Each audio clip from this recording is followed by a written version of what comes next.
There is a moment, somewhere deep inside the silence, of someone who has been emotionally drained for far too long, when something quietly shifts.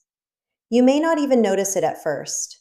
There is no announcement, no dramatic decision, no final argument. It is softer than that. It is the moment your nervous system stops bracing for impact.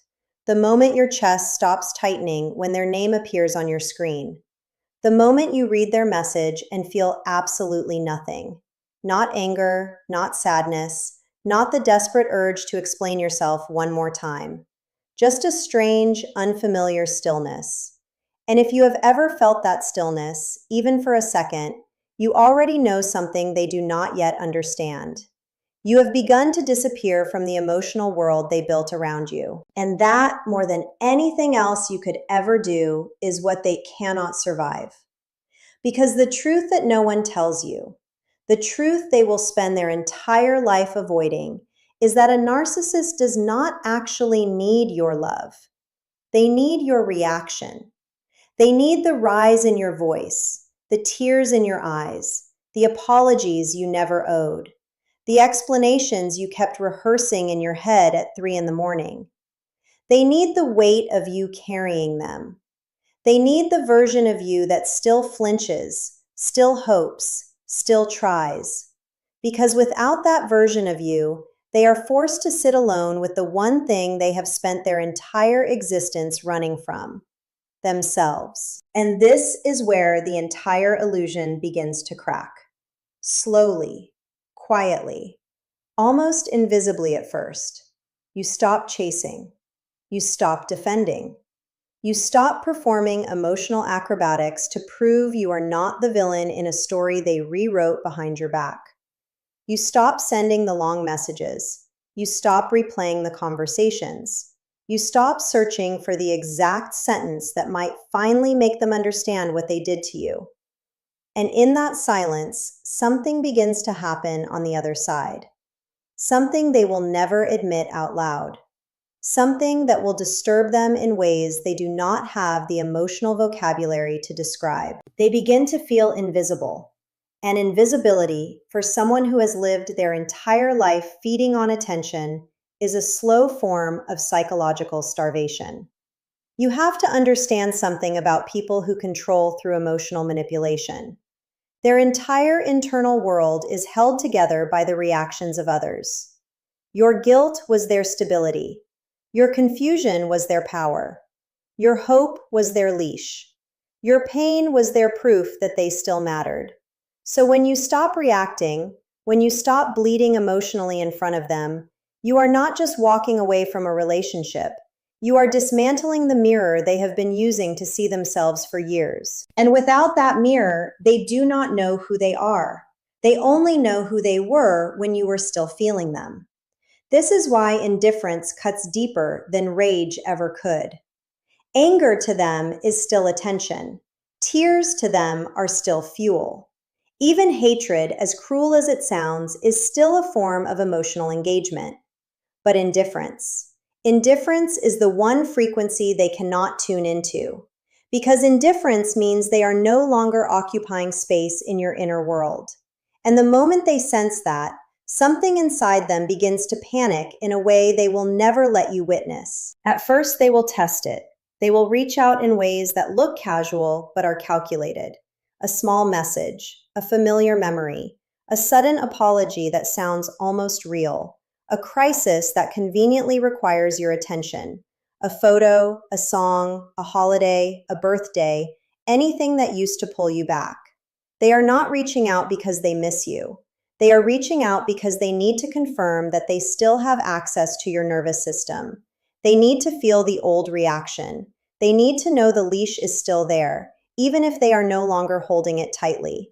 And when they do not get it, when the message is read and not answered, when the bait is offered and not taken, when your silence remains intact, something inside them begins to unravel. Have you ever wondered why people like this cannot tolerate being ignored, even by someone they claim they no longer care about? It is because their entire identity is borrowed. It is built from the emotional energy of others. And when that energy is withdrawn, they are left with a self that was never fully constructed.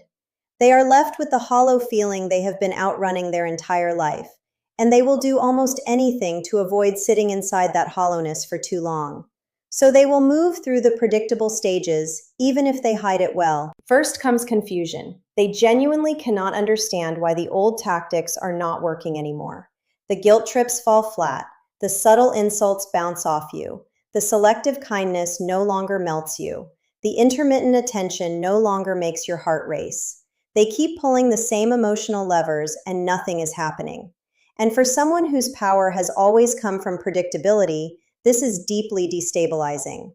Then comes a quieter, more dangerous phase. The phase where they try to rewrite the narrative. Suddenly, you are the cold one. You are the one who changed.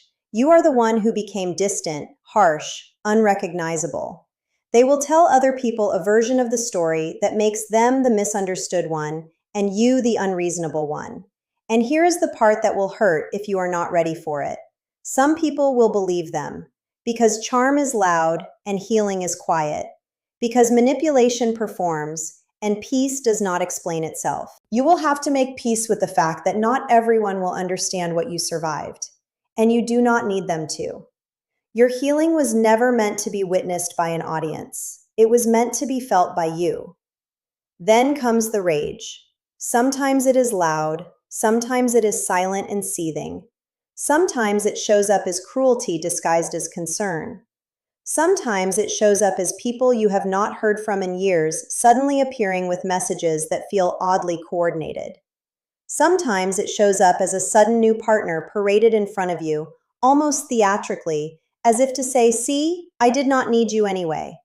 But you will notice something strange about that performance. It is too loud. It is too curated. It is too aimed. Real moving on does not need an audience. Real moving on does not need you to see it.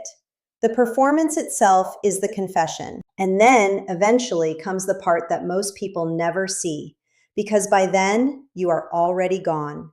The emptiness. The unbearable, suffocating emptiness that sets in when they finally realize that you are not coming back.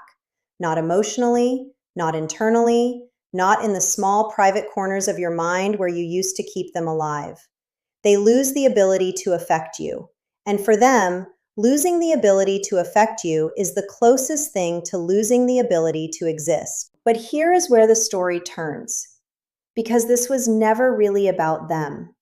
It was never about what they would feel or how they would react or whether they would finally understand. The deepest healing is not the moment they realize they lost you. The deepest healing is the moment you realize you no longer need them to realize anything at all. Think about that for a second. Really sit with it. For so long, your healing was secretly tangled up in their reaction. You wanted them to see what they did. You wanted them to feel what you felt. You wanted them to apologize, to break, to comprehend the depth of what they took from you. And there is nothing shameful about having wanted that. It is one of the most human things you could possibly want. But somewhere along the way, your freedom started to depend on their awakening. And as long as your freedom depended on their awakening, you were still emotionally tethered to them, still waiting, still hoping, still emotionally captive to a person who never had the inner architecture to give you what you were waiting for. True freedom begins the moment you stop needing them to understand, the moment you stop needing them to admit it, the moment you stop needing closure from a person who was the source of your wound.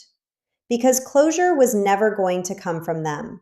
Closure was always going to come from the version of you that finally chose peace over proof. And this is the silent transformation almost no one talks about.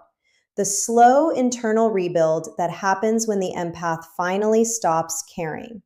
Not in a cold way, not in a hardened way, not in the way that turns you into the very thing you were trying to escape, but in a deeply grounded way. A way where your love no longer overrides your self-respect. A way where your compassion no longer costs you your identity.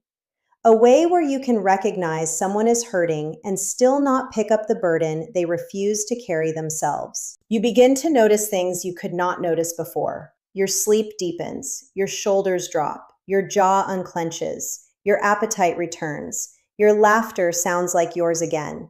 You stop scanning every room for danger.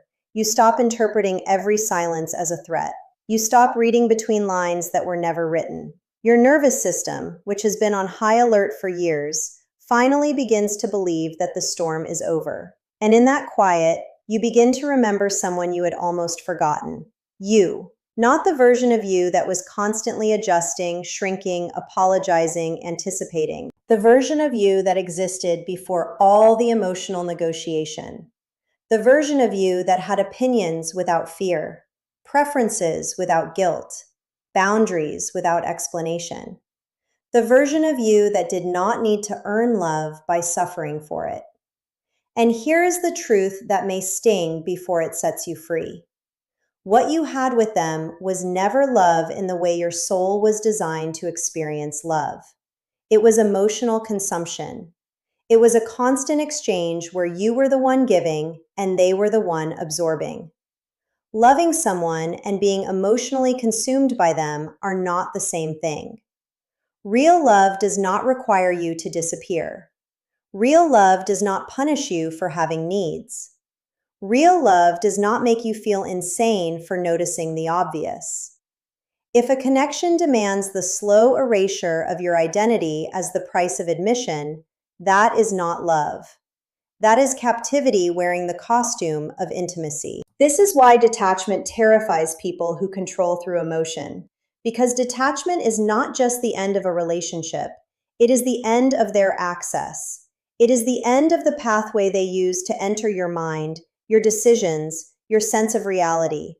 When you heal, you become emotionally invisible to manipulation. Their old tricks no longer find an entry point.